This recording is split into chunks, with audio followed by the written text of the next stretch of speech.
I have the honor of introducing Michelle.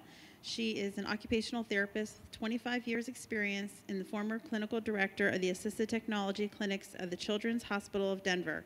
She is a very well-respected lecturer, both nationally and internationally, has authored 4 book chapters and nearly 200 articles.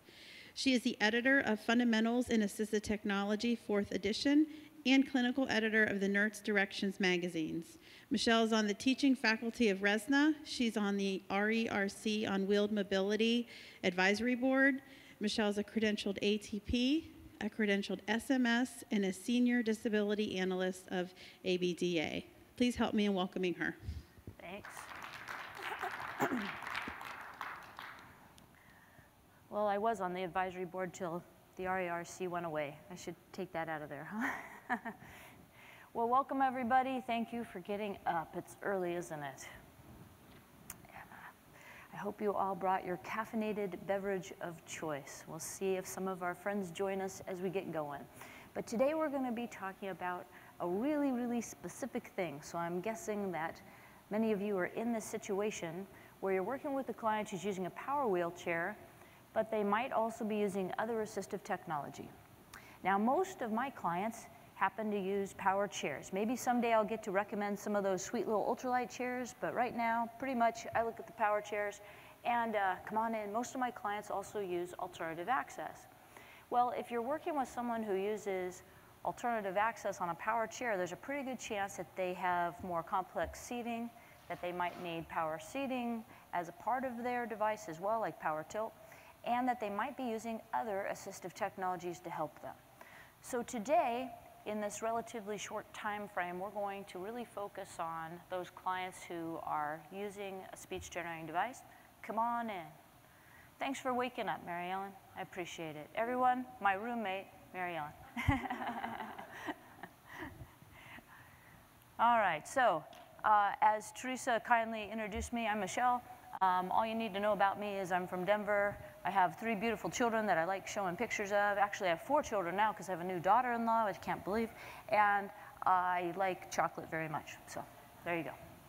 So how many of you are in a situation, actually I think I have this on a slide coming up, but how many of you are working with people using power mobility right now? All right, and speech generating devices. Right, and you have to make them work together, right? Good. So hopefully I won't lie about anything today. I already had to change something last night because of something I saw in the exhibits. Things are changing a lot of the time on some of these technologies. I'm going to try to give you accurate, up-to-date information, but love to hear from you guys too. So hopefully we'll have some time for some interaction in terms of what's been working for you and your clients. So what we're going to briefly discuss is something called interfacing, and that's how to control any type of assistive technology device, in this case speech generating devices, through the drive control of the chair. Interfacing can seem rather hairy if you haven't done it before, so it's always nice to put a face on it. Unfortunately, I wish I could show you more of Sally's face, but I wasn't able to find permission for her. So Sally is 8 years old. She has cerebral palsy. She drives with a head array. Great. So she's got forward, left, and right. But she also uses a communication device or speech generating device. She needs to use that with the left side of her head. So we've got a problem. What do we do? She doesn't have another means of driving that chair that works very well for her. And she's been using that switch by the left side of her head really well for her talker, so we don't want to mess that up. Sometimes folks come along and say, well, we'll just find another switch side for that communication device or for driving. But if she's really a good driver with that head array, we don't want to decrease her efficiency in driving, right? And if she's a really good communicator, that switch is essential. You have to time that really, really well. We don't want to take that away from her, so we need to share that left switch, make it do left turns and control the communication device. And so that is interfacing. So how many of you, I know I asked you if you're working with power chairs and speech generating devices, but how many of you are actually making them work together through the drive control right now? So why are you here? Just, okay. Make sure I don't lie, right? So again, hopefully we can really learn from each other. That's one of the best things about coming to ISS, right? So there's advantages of making this stuff work together. First of all, it's possible technically to do so. The main advantage for the clients I work with really is streamlining access. So now someone can share a really strong access site and make that control more than one thing. A lot of the clients we work with do not have 20 potential switch sites on their body. I'm really happy if I can find 4. Forward, left, right, and a reset.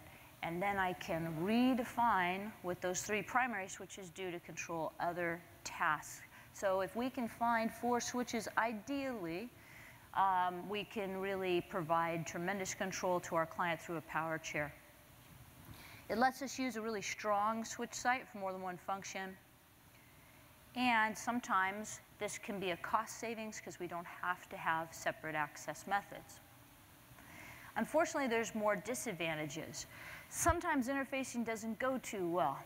And if it doesn't, then people get a little freaked out. So I worry tremendously that if I have a client who's out in the community and something's not working well with their setup, whether their seating's not very good or their access isn't very good, everyone they come into contact thinks, well, that technology doesn't work. I want my clients to be using their equipment well, not only for their own sake, certainly, but because all those other people that they encounter could look at that client and say, you know, if that works for them, maybe it works for me. And that's actually where a lot of my referrals come from, is one parent runs into another parent and they say, wow, if Brady can drive, certainly Mark can drive. Another disadvantage is the system's more interdependent, and we know that the more wires and stuff that are in the back of that chair, sometimes the more likely there is to be a problem. And it is important, even though we can provide access through the power chair, that the client has backup access methods, either through their manual chair or possibly from bed, depending on what they're controlling. Interfacing does make the chair more complex.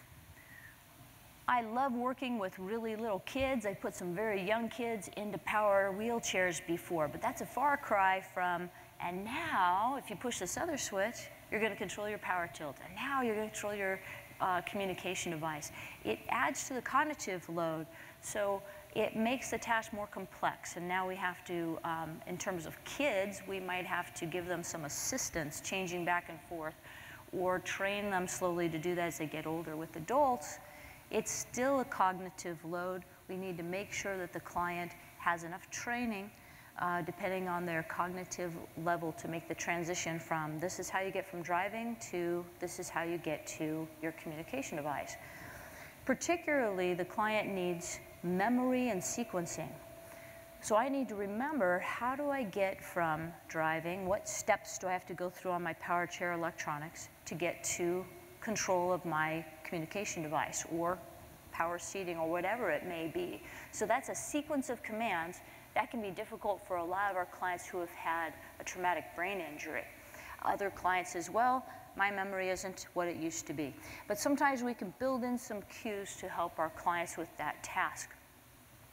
To be honest, I find that the caregivers often have more difficulty than the client themselves. So the client often is very strong on boom, boom, boom, this is how I get from one thing to another on my chair, but the caregivers might be rather intimidated by that process. So sometimes I put a little cheat sheet on the side of, say, the display, somewhere on that chair that says, this is how to get from point A to point B, and that way people can refer to it and hopefully not shy away from using the chair. Now, right now, you really have to watch the display to know what mode of operation the chair is in. And for folks who might have some low vision, that can be difficult, and particularly people who are illiterate. So there's still reading that's required on the display. We can add more graphics in than before on the displays. The displays are really crisp, the color contrast is good, but there's just not enough auditory feedback. I hope, I've been begging for this for a long time, but I really, really hope that we get to a point soon with our electronics, whereas the client scrolls through various options on their display, they hear not just auditory feedback like beeps, but truly speech feedback to help people who can't read what's on the display or see it well. Work with a lot of clients who are great drivers, great communicators, but they're not literate, unfortunately, or really don't see that display very well.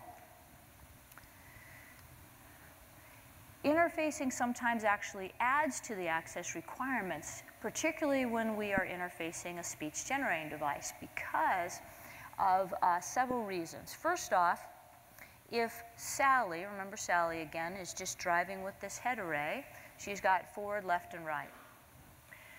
If we want her to be able to use this left switch to also control her speech generating device, she needs to change modes, driving, talking. She can do that through standby. I don't use standby very much in interfacing, though there's some challenges with that, and if we have time, we'll get into that. I use reset more of the time. That means she needs another switch. So she has to somehow connect with a reset switch. If I have to add a reset switch in anyway, it might be that she can use that switch for communicating. If that's not a strong switch site, however, I still want to share this switch site here by the left side of her head that she's already using so well, because a reset switch doesn't take as much motor control. It doesn't take as much timing. So maybe she can bat at a switch by her left hand. If she misses it the first time, no big deal. If her timing's not very good, no big deal. If she can't sustain contact with it, like you'd need for driving, no big deal. She's just changing modes from I'm driving to I'm doing something else. The same switch is also used in a very different manner. For driving, Sally has to contact this switch, sustain pressure for a very specific amount of time, and let go so that she can navigate her course, right? But for scanning, I'm waiting, waiting, waiting, bam. Release is not very time dependent, but activation is. Depends on the type of scan, but it's a different type of control. I've got that momentary hit versus sustained activation. I have to make sure my client can use the same spot in those two different ways. I also don't want to access or compromise someone's access method. So just because we can interface doesn't mean we always should. I remember seeing a young man one time who was a really good joystick driver, and he had a communication device that he used directly with his finger. And his team said, can't we interface this? Can't we make the joystick control his device? Well, sure we can, but why? Because he had really good direct access. It was faster for him than joystick access. There wasn't really a reason to interface. So we need to make sure that wherever we're interfacing, that it's the optimal way for the client to control both devices, the power chair and whatever we're interfacing. Cool? Everyone awake? Okay.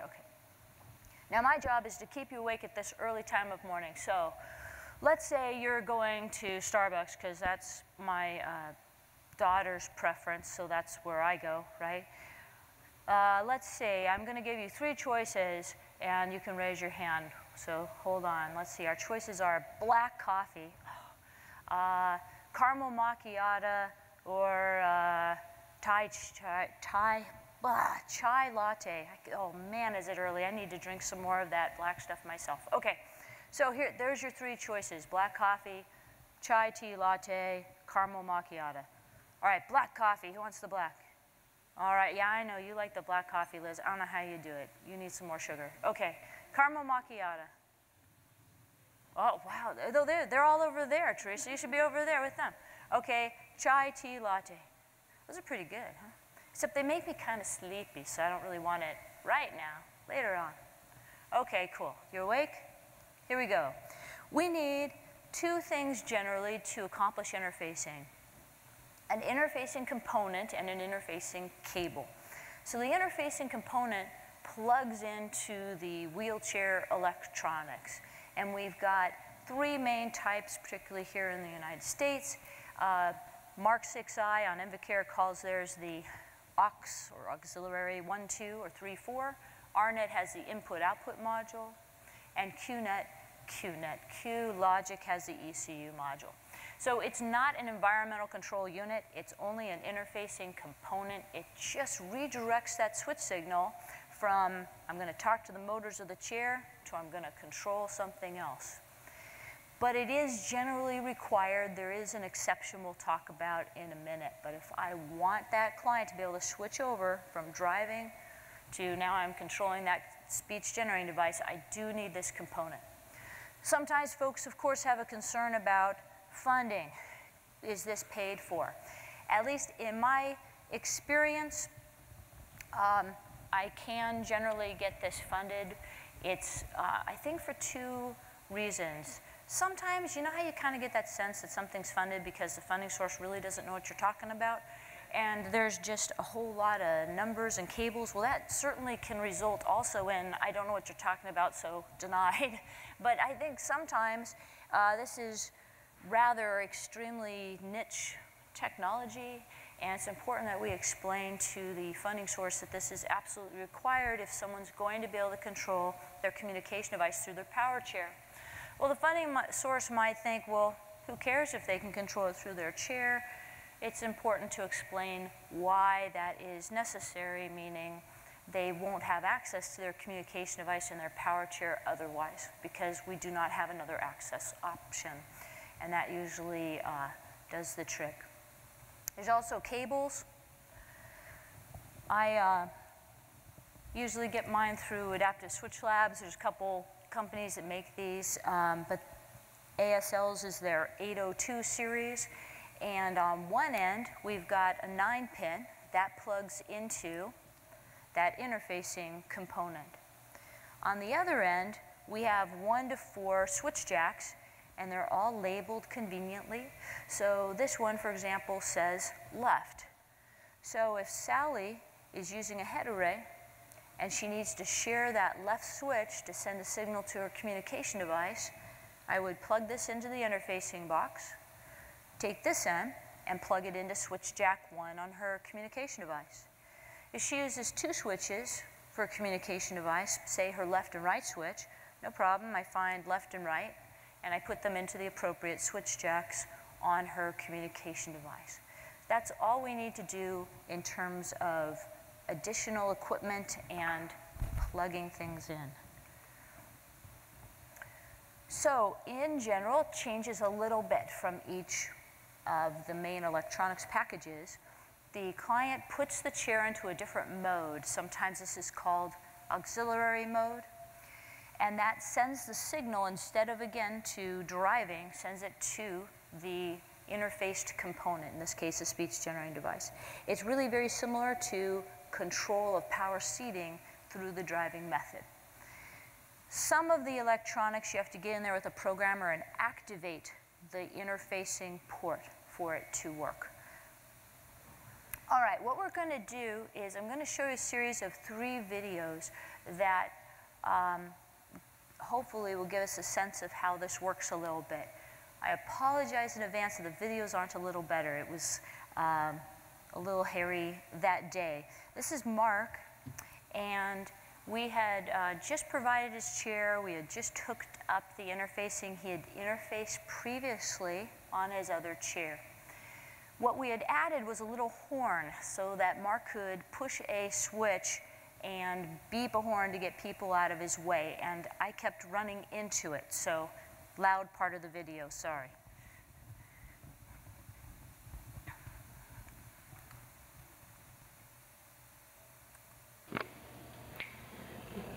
This is Mark, and Mark is in his brand new Invacare wheelchair, and Mark drives with a combination of switches. He has a switch by the left side of his head for left turns, a switch by the right side of his head for right turns. And then he has a switch that's normally placed by his right hand, and he uses that for forward. But Mark has an issue. The left switch that he uses for driving, he also uses for communicating. And he typically uses that to send a signal to his communication device. But in order to both drive, make left turns, and use his communication device, Mark needs to share the function of this left switch, and that requires interfacing. So let's take a look at what's required.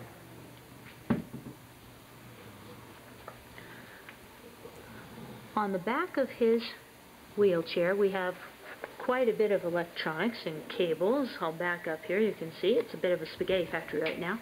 But one key component is this, and that is the auxiliary 1-2 component. It's called an interfacing component. Attached to that, we have an interfacing cable. This one is an ASL 801-4. This cable comes around, and, if I can get it untangled here, splits out into 4 cables. Thanks. My bad. So right now, we have 4 potential switch jacks. We have 3 of them cable tied down, because the only one we need is this one, which is labeled L for left. So, we have attached the interfacing component to the electronics. We've attached the interfacing cable to the electronics.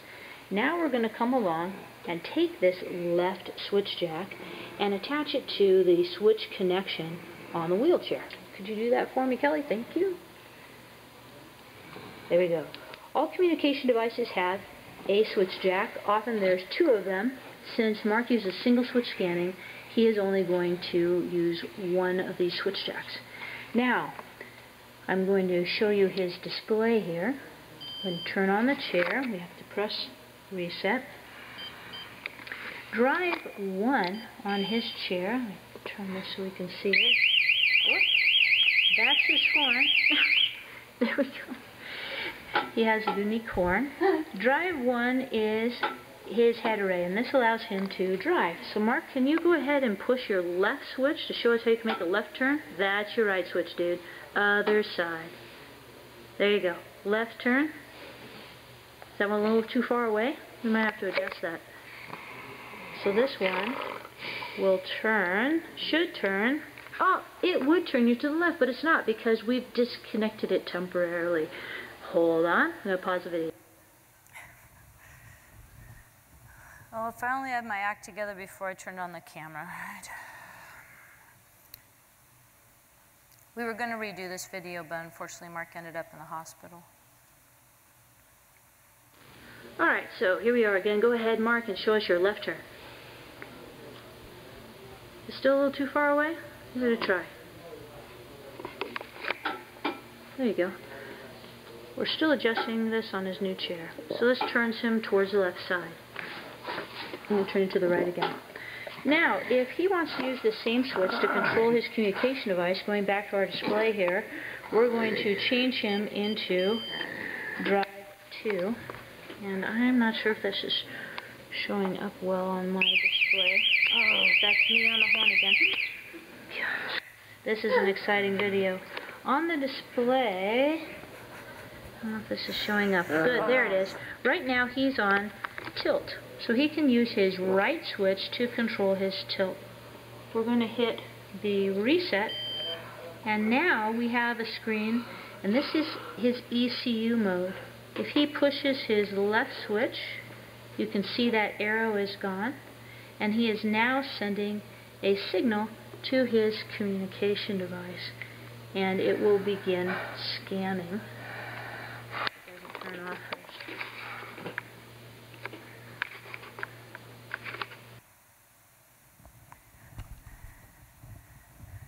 And one more, we'll see it scan. I gotta hire a cameraman. Oh my gosh, it's embarrassing. And you can see now he is scanning on his device.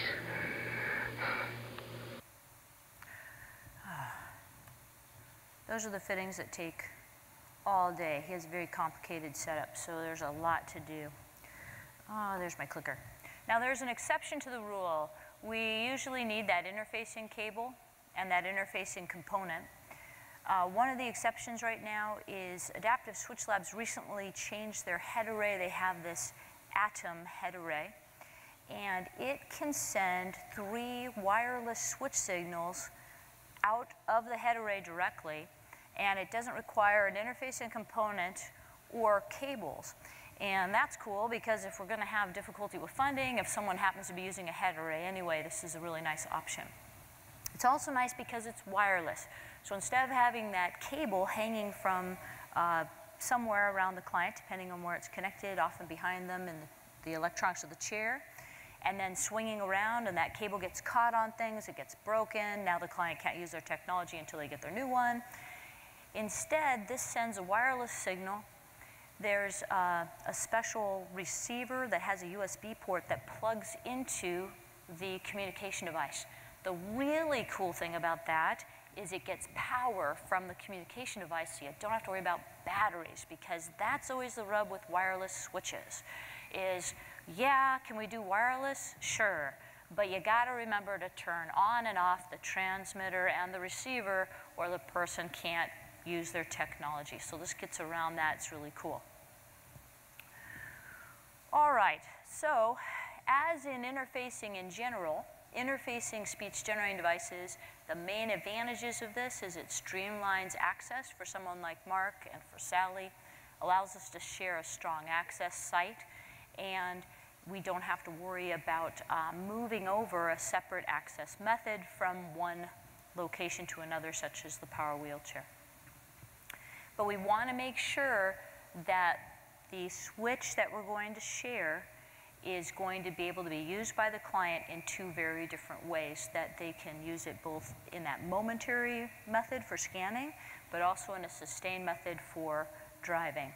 Got to make sure we use a backup method in other locations.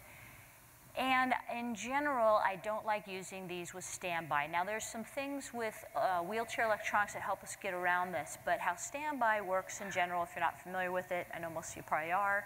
Let's say Mark is done driving with his head array for a moment, an elapsed time, a pre-programmed period of time elapses, the chair enters standby. Now maybe I push my forward switch to go back to driving, maybe push my left switch to say, now I want to talk to my communication device. The challenge with standby is since when that period of time goes by and I go into standby, while Mark is scanning through his vocabulary over here, the chair might inadvertently enter standby.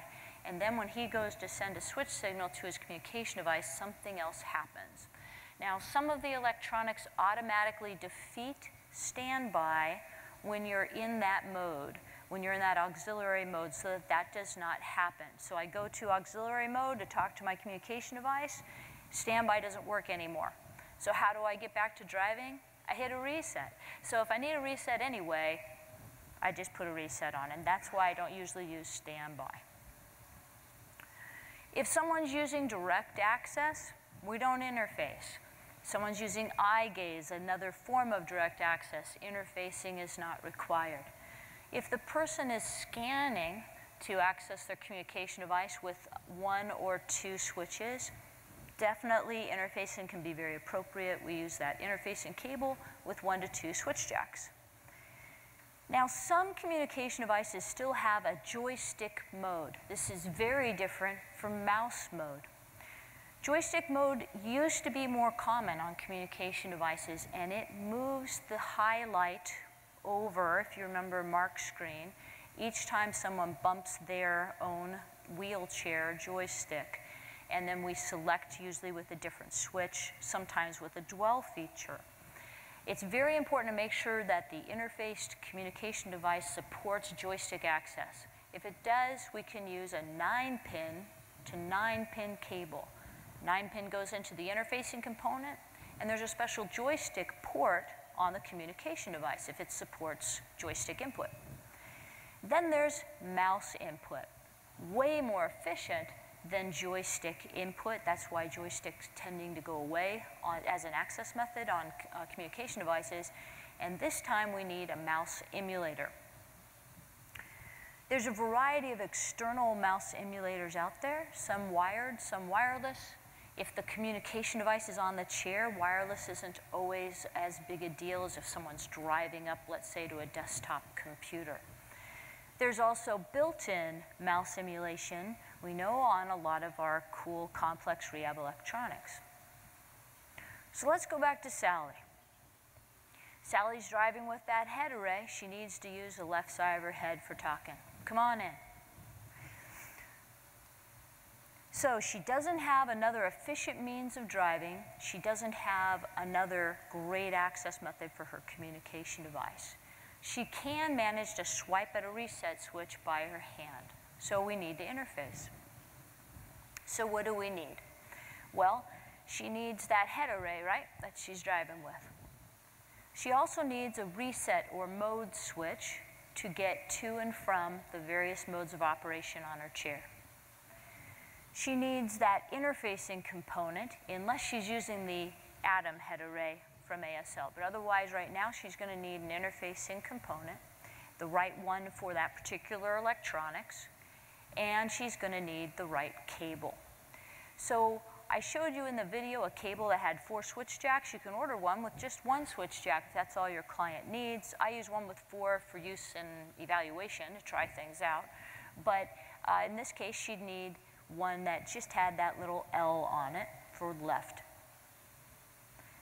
Then we have to connect things up, depending on your role on the team. Somebody has to do this. So the mode switch itself plugs into somewhere on those electronics, either the display or elsewhere, depending again on the electronics package. The interfacing component plugs in line. And then that cable, that 9-pin, plugs into the interfacing component, the mono jack into what we're interfacing. Sometimes we have to do some programming. So we might have to plug in a programmer, say, I want that port on. Depending on the interfacing component, sometimes there's more than one port. Lets us interface a lot of different things. So I don't want my client to have to scan through more options than they need to. So as they're navigating features on their power wheelchair, I don't want them to have to go through port 1 and port 2 if they're only using one. So I can just enable the port that I want. And sometimes I have to choose a transmission method. This is particular, I think this is only on Invacares right now. So my choices are momentary, latched, and communication. Momentary is generally what we're going to use. So I don't want a latched signal going to a communication device. I just want that momentary signal. Occasionally, we might choose communication. And I'll tell you the 2 main reasons you would. If someone is using true joystick control, not mouse input, but joystick, communication device, joystick access, if we want to provide them a diagonal movement, on Invacare you have to choose something called communication transmission method.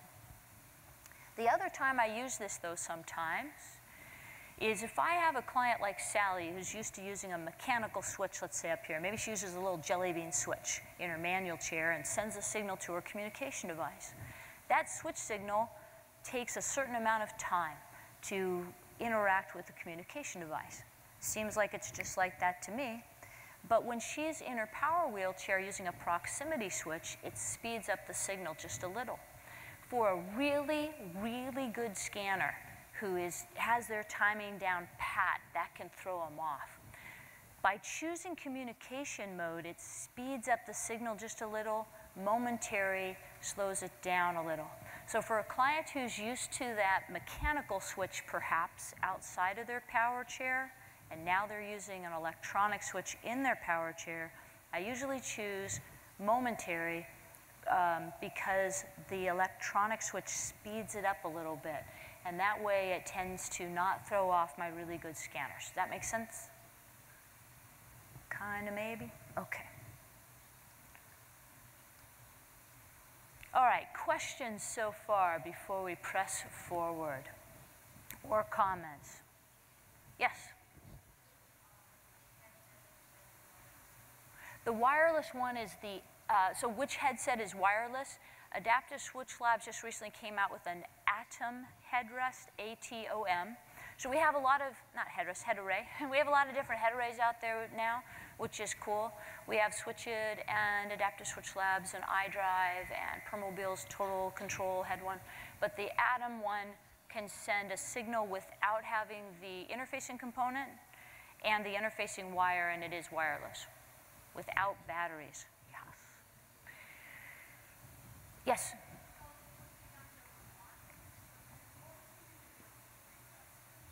What was Mark using for reset? Good idea. He let's see, at that time he was using left, right, forward. Where was his reset? I think it wasn't by his other hand. I think he had a reset by his right hand also. So he had decent control for forward. Mark was a okay driver. He always had someone with him. So he could get where he needed, but he did need a lot of supervision. But he could swipe at a reset with that hand too. Again, reset, that's usually if someone has their least control in one of those 4 switch sites, that's why I put reset. Other questions? Yeah.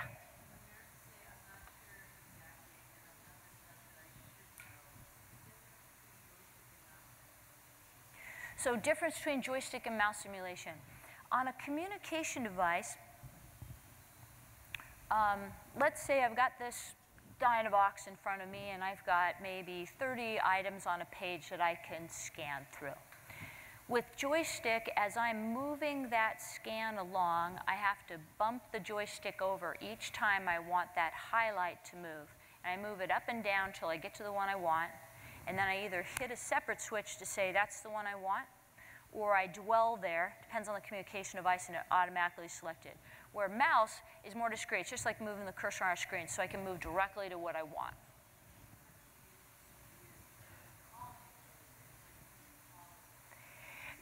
Yeah, so what she was saying is terminology is tricky. I think it's easy to go back and forth. It's easy to say, well, he's using his joystick to control his communication device, but it's actually in mouse mode most of the time. I mean, I may not even have to keep talking about it too much longer. I'm not sure how many devices still support joystick access, but there are just a few. But very, very important to make that distinction. In most cases, if your client has enough control over their joystick, mouse emulation is going to give them better control. It does require some more electronics, and some clients don't have enough control to get to that specific spot. I do have a lot of folks ask me, can we get the joystick to control this communication device in clients who can't quite do it? And the reason is, I think, it just requires much more precision. So imagine if you were in a power chair right now driving around the aisles of this room. That takes a certain amount of control, right? But now let's say maybe you've got 64 choices on one page of your communication device and you need to get to that one. That's a lot harder. It requires a lot more precise control. So I work with a lot of folks who drive pretty darn well, but don't have quite enough control to really move with that joystick to a large amount of vocabulary. And again, we're talking about efficiency in both driving and talking. I don't want to take my client down to only 4 choices per page on their communication device just to allow me to use that joystick. I might need to find a more efficient way of them getting through their vocabulary. All right, let's press forward. Tablets. Anyone you know own a tablet? Yeah. You know, I just love it, especially after Christmas. My families I work with say, guess what Brady got for Christmas? I know what he got. Now you want me to make it work. Shoot. So it is possible to interface a tablet. But when we're interfacing without a mouse simulator, if we're just using that interfacing cable, we're only sending switch signals. So if we're physically interfacing a tablet, we can only send switch signals without a mouse emulator. And mouse emulators are problematic on some of our devices. The Techless Shield is one of our options that provides switch access to those tablets, many different platforms, but there's several different ways that we can send those, and that's kind of a whole other topic that unfortunately we don't have time to get into too much today. But more and more communication device users are moving to tablet-based devices. So if someone's using an app on a tablet that you can just go down to Best Buy and get, then we have one set of access requirements. Many other tablet-based communication devices like the NovaChat series from Saltillo and what are some of the others? Some of the Tobii devices are nice and small, just like a tablet, but they offer more access options. So access is much easier. But if you're just going out and buying that Android or that Windows or that iOS tablet, then we are a little more limited in terms of our access. All right. Anyone programming mouse emulation in their power wheelchairs? Cool. One person. Raise them higher so you see. Just a couple. Okay. You know, this is something that obviously is underutilized. It depends if our clients need it, but there's some challenges with mouse emulation. So can you control a mouse through the power chair? Yeah, you can, which is very, very cool. But it's, as people have started doing it, some of those issues come up where it is a little lacking. So there's a lot of ways to access a computer or speech generating device. Before we consider mouse emulation through the power wheelchair to control a speech generating device, we have to make sure that's the person's best access method. So this basically just brings us back to a good old principle of before we reach for product, we got to do a good assessment. So we have to make sure for this particular client, what is their very best access method for driving, their very best access method for using that communication device, and should we make those work together? If we decide that the very best way for this client is to control their communication device through mouse emulation, and if it works, really good way to access that device, it can be much more precise and fast, then we have to consider all of these things. How are we going to get the signal to the communication device?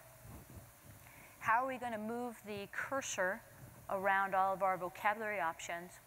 How are we going to select those vocabulary options, which usually requires a click? And do we need to emulate a keyboard at all? So infrared is not used very much any longer as an access or transmission method for mouse simulation. Most of the systems that are in use use a radio signal.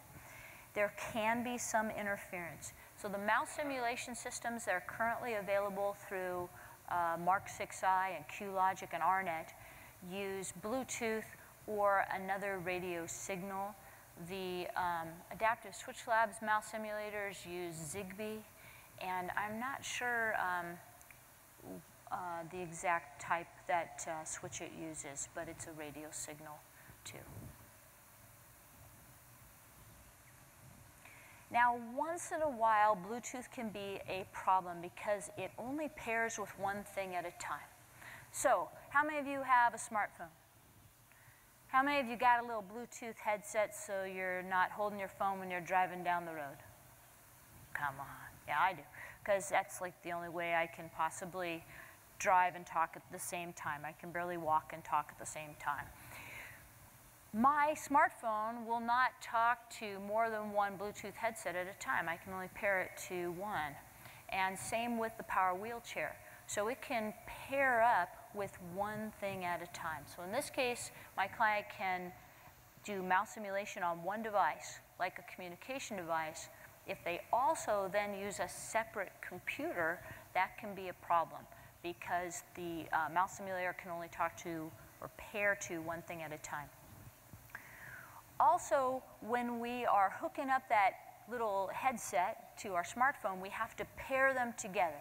So you have to go through a sequence of events depending on your smartphone, depending on your little earbud, right? So I have to look maybe under settings. It tries to find or discover my headset, and then it pairs them together. After that, every time I turn on my headset, hopefully, it says, oh, I remember you, and I'm good to go. I don't have to do that anymore. Same with mouse simulation on the power chair. It has to discover the communication device Bluetooth capabilities have to be discovered by the mouse that's built into the power wheelchair electronics. Sometimes that discovery process is not very intuitive. So you have to figure out what is the sequence of things that have to occur to make that pairing happen. on that individual power wheelchair electronics package. Sometimes it's a little tricky to get them to talk to each other, but once it's set, once that discovery is done and they're paired, usually that stays. Now on PRC devices, last I knew, they're changing rapidly, but on their older devices, you do need to add a Bluetooth dongle like this. Of course, you can only get it from Trunky-Romic, which means it's not really cheap. Can't get this at Best Buy, but it will allow you to have that device be discovered by the power wheelchair mouse emulator. You also have to download some software that allows it to be discovered as well. So if you're trying to make that Trunky-Romic device work with a power wheelchair and it's just not happening, and you're pulling your hair out and you're calling everyone trying to figure out what's going on, it's because maybe you don't have that dongle and the software downloaded.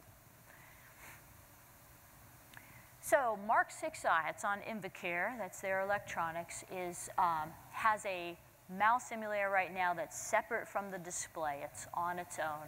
And so that allows it to be retrofittable. It also means the client has to purchase it. It's not built in. Once Invacare is back on track from where they are now, this will probably be changing. There's some much better options that are available from Dynamic, which is the base electronics of the Mark 6i, and such as the iPortal. Hopefully those will become available to us here in the United States eventually, after they're done with all their consent stuff. It is available now outside of the United States. RNet uses Bluetooth. It is also separate from the display and retrofittable. RNet works on Permobil and Quickie and the new Rovi wheelchairs that are were in the exhibit hall. And then QLogic uses Bluetooth as well. It's built into the display. It's also built into the QLogic 2 joystick, which is really nice, because for joystick drivers who want to do mouse emulation, traditionally you had to add on some extra electronics, and that was something that just wasn't funded. In this way, by being able to provide this particular joystick, it's built right in. We don't have to get additional funding for a mouse emulator. So the signal is sent from the power wheelchair, often from the display, and then the receiver is connected to the speech generating device. The consumer has to buy the little receiver. Invacare's, which is retrofittable, you do have to buy this, comes with its own little dongle there that plugs into the communication device. So then we have to move the cursor around. So the drive method moves that cursor around on the speech generating device display, just like we use a mouse to move a cursor around on our computer, because a lot of these devices are really a computer. They're just running communication device software.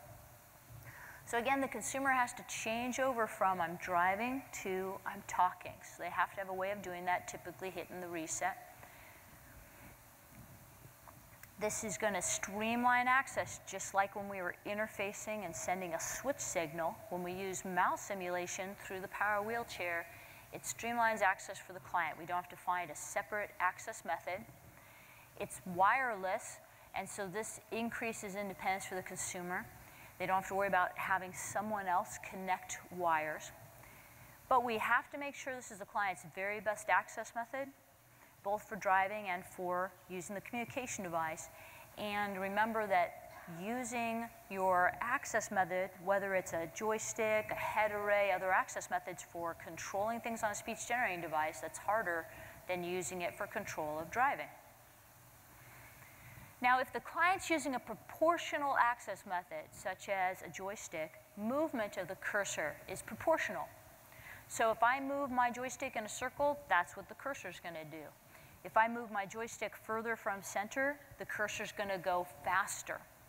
And that allows me to quickly get across the screen and then slow down a little bit as I approach my target, if I have that motor control. Not all of our joystick drivers are quite that precise. If I'm using a digital access method, non-proportional like this head array, now I don't have proportional control. So I need to move that cursor around my screen in direct lines. And there's different strategies for doing that. It varies a little bit depending on each mouse emulator, how that's actually accomplished. But basically, when I hit one of my directional switches, it usually makes me say turn to the right, I'm moving the cursor in a precise direction. If I'm using something like a head array, I have forward, left, and right. That can easily let me move my cursor up, left, and right, but how do I get it back down? Those are some of the strategies that are available in these access methods for moving the cursor around. I might be able to toggle forward and reverse, or the cursor might wrap around the screen. There's various options there. There's only one speed. It doesn't matter how hard I push the switch. That cursor is going to move at the same speed. So we have to find one that doesn't take all day to get across the screen, but allows the client to stop accurately at their target, at their selected vocabulary. That speed is set on the computer or communication device itself. Again, these communication devices that support mouse simulation are basically a computer.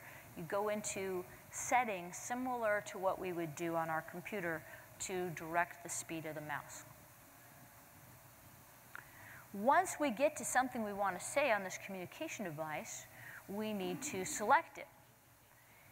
And that's done in different ways. If this is, I'm going to go back for a moment. Depending on the communication device, if all the user can see are vocabulary choices, I move to what I would like to say, like, hi, I'm Michelle, I like chocolate. And I select that either by pushing a separate switch or by dwell. I hover over that area for a certain amount of time, it's automatically selected. If I'm using a system where I'm truly using this in a computer mode, and I'm using a separate software program on top of that to communicate, then I could use something like this software where it emulates clicks. So basically, I hover over the type of click that I want to select, like a left click, and then what I hover over next is selected. This is not usually required on a communication device. It's something someone would use only if they were using more traditional computer functions. So, depending on the electronics system, if I'm going to physically make a click happen, like hitting a switch, I can either hit a separate switch, or sometimes, depending on how I use my drive switches, it results in a click. So perhaps if I hit and hold the left side of my head array, it might move the cursor in that direction. But if I give a quick hit, it might instead give me a click. Depends on the electronics package. It's really important to get in there and look at each electronics package. I think one of your handouts that is available on the website, otherwise on the ISS website. Otherwise, you can look at my website too, and that's listed on our last slide here. I have this rather hairy beast that controls all the electronics packages on the market. And there's a section in there that goes into great detail about how these clicks and movements work per electronics package. Because it's hairy enough what we're talking about. I don't want to just turn your brains to cream of wheat. And you're not going to remember it. So you can use that to refer and say, okay, so my client's using QLogic. How do those clicks work again? It's all in there. Of course, it's going to be changing because QLogic is updating their electronics in like a month. Oh, they're killing me. Okay. So let's talk about a few of these specifics per package. Any questions before we keep moving along? You can shout them out whenever you want. Okay. So to discover the mouse on Invacare, it's a little confusing. You have to plug that little USB dongle into the communication device, and it flashes red. Then, on the wheelchair, you have to plug a switch into the left mouse jack of this mouse emulator that Invacare has. They have a separate one. And you have to do that exactly when you're turning on the chair, and it flashes green. and that's how it's discovered. I wouldn't think of that probably on my own, so I have to know this. I have to go look at my little chart and say, how do I do this thing again? Because I can never remember. It often takes me a couple times, but once it's paired, it's usually good. Now, on each of these electronics, there's something called 4-quadrant and 3-quadrant control. What does that mean? This is hard to talk about this time of morning, huh? Sorry. Hang in there. See, she's leaving. She can't take it anymore. I don't blame you. So 4-quadrant control is typically used by joystick drivers. So when we move a joystick, think of moving it into 4 different areas. When we're using something like a head array, or in a client who uses 3 primary driving switches, I've got 3 quadrants. I have forward, left, and right. And so these slides just go through some of the information about how this works based on the electronics package. Again, this information's in that chart. So 4-quadrant control, I can move my cursor into all 4 corners, 4 quadrants of the speech generating device display. In 3-quadrant control, forward, let's think of a head array again, toggles the mouse up, toggles the mouse down. That's how I start moving my cursor around. If I can hit an external switch or give a quick hit on the back pad, that changes it to reverse. That's another strategy. And again, this is typically used with the head array. Invacare has very specific ways of accomplishing each of these movements. So a right command toggles, if I hit the right side of my head array, that toggles between left movement of the cursor and right movement of the cursor. Forward toggles up and down, because I don't have a reverse switch. And left is used for my clicks. RNet has their own unique strategies for moving the cursor and for accomplishing these clicks. So they also offer 3 or 4-quadrant control. And one of the unique things about RNet is even with digital access methods, you can control the speed somewhat. It depends on the client's abilities. So the longer you hold the switch down, the faster the cursor goes. Now this is tricky. It's something we can turn off too, because typically the farther you move the joystick is when you want to slow down, because you're approaching your target. You're approaching what you want to say. So we almost need this to be the opposite. For a lot of our clients, we need it to start off fast and then slow down. But you can turn this off if it's difficult for your client. And just in case your client has really good vision, you can use this from 30 yards away. So I could put my communication device at the back of this room and still talk to you. So clicks on RNet. RNet's on Permobile, it's on Quickie, it's on Rovi, and some other chairs as well. So on the joystick, if I'm using that for mouse control on my communication device, I have 2 little buttons that are usually for speed. I can program those to control the clicks, which is a nice option for those folks. I can also just give a quick nudge of my joystick instead of holding it. So holding, moving moves the cursor. Quick nudge is my click. On alternative access methods, non-proportional access methods, any quick hit of my driving switch will result in a click, and a sustained hit, sustained contact, moves the cursor around. I can also put switch jacks on their mouse emulator. I can on Invacare's too, on Mark 6i, to accomplish a click that way. Now on communication devices, we usually just need a click, which is nice. Computers, there's lots of things we do with those clicks. We've got left click, we've got right click, we've got double click, drag, all of that. But communication, typically, it's just a left click. Yeah?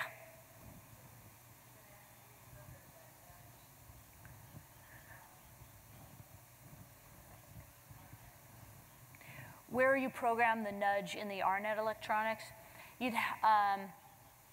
it's under the mouse controls. You can get in there and do it.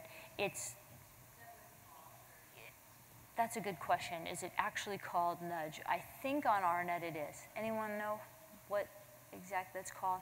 The awesome thing with programming right now is that it's software-based, so they can really easily make changes. The not so great part is, where did that programming parameter go? Sometimes it changes around. So I don't remember offhand, but I think it's called nudge. Really, the best way to do a lot of this stuff is in our spare time, right? If you had some, I would contact your rep for that company and say, hey, could we get together? I'm going to get a communication device. Let's get a chair, and let's just play around with some of this stuff. It might be something you want to do as a team with the comm specialist, that speech-language pathologist, with your role on the team, with the manufacturers, with the suppliers, whoever needs to, and just give yourself an in-service. But the best way is to just really sit down with this and play around. And it does vary package to package, and it can change as things improve. QLogic also has 3 or 4 quadrant control. Again, 3 is more for things like the head array, and 4 is more for joystick. The Bluetooth has to be paired to that speech generating device. And the mouse emulation on QLogic, this is on the quantum chairs, takes up one of the profiles. So we have different drives we can put the client into, like indoor mode and outdoor mode. This one uses up one of those, so that's just something to be aware of, that the client won't be able to drive in that mode. Reset is required for some of the functions of mouse simulation on this. So now the client might have to use reset with better control, and we can program the mouse speed on the programmer of QLogic rather than solely in the communication device. And that parameter is called scaling. I'm not sure why, because maybe it's some engineering term, but it doesn't make sense to my brain quite as much. But you can choose between slow, medium, and fast. So we don't have a continuum of speed like we do. So you can choose to change the speed of the cursor in the QLogic electronics, but you can also still get into the speech generating device, especially if you need more precise control over the cursor speed. They have many different ways of executing those clicks. So one way, method number 1, is that a left quick hit on a head array is a left click. That's generally all we need for speech generating devices. If you're also doing computer stuff, other quick hits result in a double click and a right click. Their second method is called base toggle. In base toggle, one switch toggles the entire head array between I'm using you for moving the mouse and I'm using you for clicks. So the mouse click screen on the display, whether it's the joystick display on the QLogic 2 or the main display that we would use for alternative access, shows a different screen whether we're in mouse movement mode or mouse click. So if I'm in mouse click, then it shows me what my options are depending on which switch I hit. So left for left click, right for right click, and then double click and drag through each of my directions. And then there's something else called base auto that I can turn on, and that will automatically return me to mouse movement from mouse click. Are you going to remember any of this in 5 minutes? No. That's okay. Well, unless you've got a whole lot better brain than me. That's why it's written down. Check out the chart. There's a third method on QLogic. QLogic, really excels at having more programming options than anyone else, but it's confusing sometimes. It's like electronics on steroids. So their third method of controlling clicks is this. You can get an additional cable, and then you just plug in whatever switches you want externally if the client is able to push these, and that's how they do click. Now, keyboard emulation is something that is primarily used for a computer. If someone is using, say, letter-by-letter option for communication. That's usually part of the communication software. But some folks may use their computer itself for communication. They may use a keyboard on that portion for other tasks. So maybe the person switches over from I'm communicating to I'm using my built-in computer. In that case, there's on-screen keyboards available, and we can use the mouse emulator to also move over this and make selections off of that keyboard. So that's what the built-in mouse emulators or optional mouse emulators that we can get on these electronics packages. We can also interface an external mouse emulator. In this case, we typically need that interfacing component and that interfacing cable. There's a couple of these out there. There's wired and wireless ones from Adaptive Switch Labs. They have a different configuration depending on whether someone's using 5-switch or 3-switch. 5-switch basically means joystick. 3-switch, something else, like the head array. Now that Atom headrest has come out, and this is new. With the Atom headrest, ASL's mouse emulator is built into this. You only have to get the receiver, and the receiver costs less than the entire mouse emulator, and that's nice because this is something that's really hard to get funding for. Unless your client has voc rehab, it's just not going to happen generally. So this reduces that cost. The receiver plugs into the speech generating device. It's pretty small, there's no wires in between, and the client can use mouse emulation. We don't have to use the built-in mouse emulation in that situation unless we wanted to. This is the same on their new MEC joystick. Now it's not the same as that other micro extremity control. This is their own mini proportional joystick, and it's, well actually, I'm sorry, I think they do. Maybe they have, oh shoot. It's so hard to remember what I've learned in the last 2 days, right? How long have we been here? It seems like a very long time. But I think they have a mouse simulator, I think, for the MEC joystick, the micro extremity, but they also have their own newer mini proportional joystick, and it's called the extremity control joystick. And it includes this built-in mouse simulator. So again, only need the receiver portion. The receiver portion is powered off of the device that's plugged into, so we don't have to worry about batteries. SwitchIt also has a mouse driver, works in 3, again, head array, 5 joystick modes of operation. It uses radio. And Magitech, especially if you're already working with a client who uses this access method, it's a sensor that sits on top of the head, and you move your head around to move the chair around. You can use their mouse simulator as well, and it's called the Magimouse. It works very well. If I was working with someone who is already using Magitech, I would most likely look at this first. It's really designed to work with that access method. This is the iPortal that I alluded to earlier. This is from Dynamic. It's available outside the United States, and it is really a very, very nice mouse emulator. I hope that eventually, through Invacare, this will be available once they're done with all this FDA business. Now, I know we have an international audience here. Anyone have a chance to use this product? Nope, okay. Well, hopefully in a couple of years we'll all be able to say, sure, we use that, and hopefully we'll like it. We'll see. But it's a very nice one. I think a lot of this will be changing over the next few years. We really need to kick this up.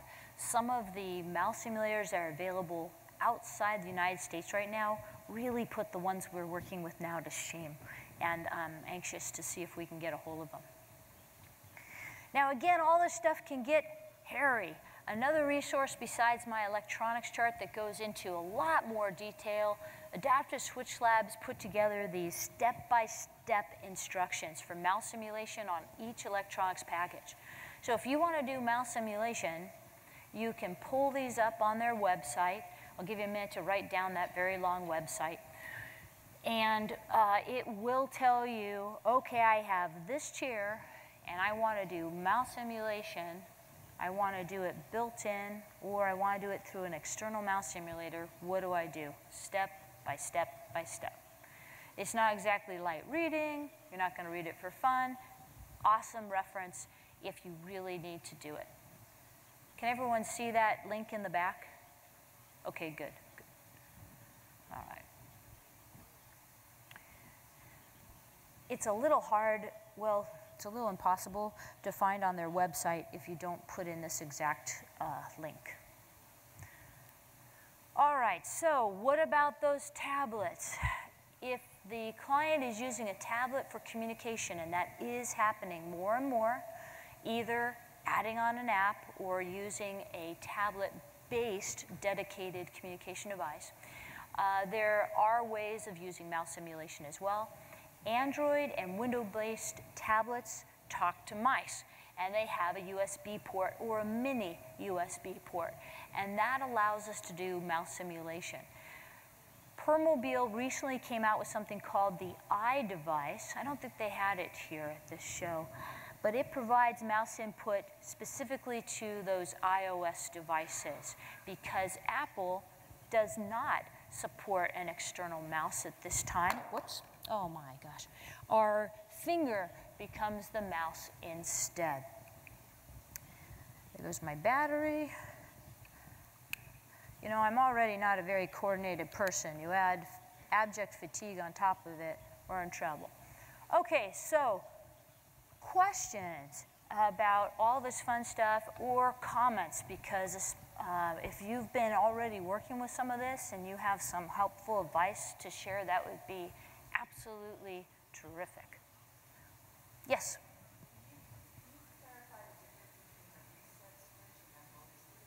So what's the difference between a reset switch and a mode switch? They're really the same thing, it's just terminology.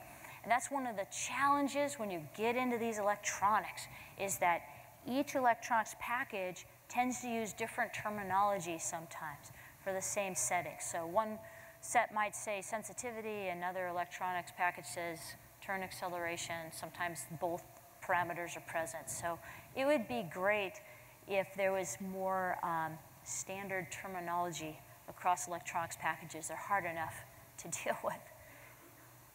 Yes?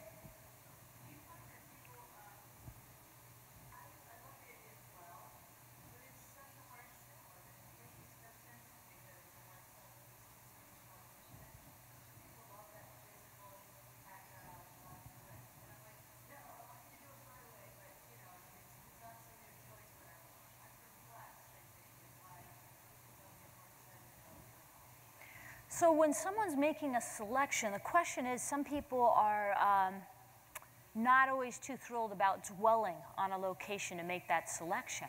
When somebody is using mouse emulation to make a selection on a communication device, they either have to keep that cursor hovering over a selection for a certain amount of time, dwell, or click. And a lot of folks are nervous about dwell. It might be that you just need to present both methods to the client. That takes more time, but spend time having them try both to see what they think about the two.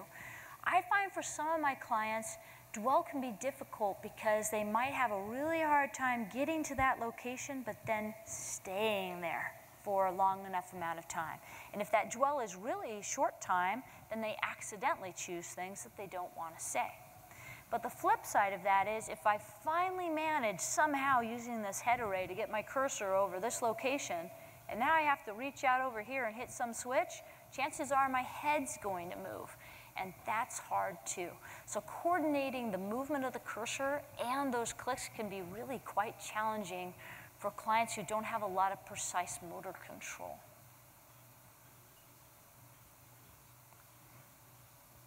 Yes?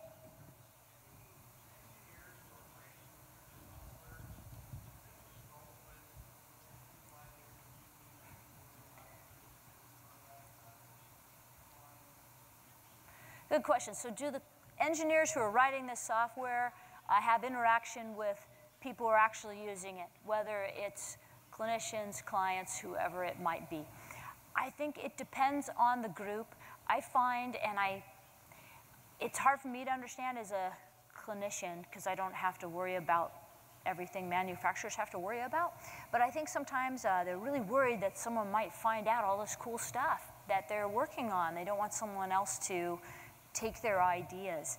But that tendency to hold things close to the vest until something's released often results in, oh, this doesn't work quite as well as I was hoping. I wish it did this or that. There's not always a lot of beta testing or field trials that happen with these really niche little features of power chairs compared to just letting people drive around a new type of base. One of the things that's exciting in one of the manufacturers right now is they've actually hired a clinician who's in charge of their R&D, and she's really whipping those poor guys into shape, trying to give them some clinical context to all these wonderful things that they're inventing. I don't think there's enough of that meshing that it happens. Other questions or comments? I can also answer questions about tiling your kitchen floor if you want to switch gears. No? Okay, and we're at 9:15. So I know we have a secret code, right? So I want to say thank you very much for coming to the session. Make sure you have my contact info. Thank you very much.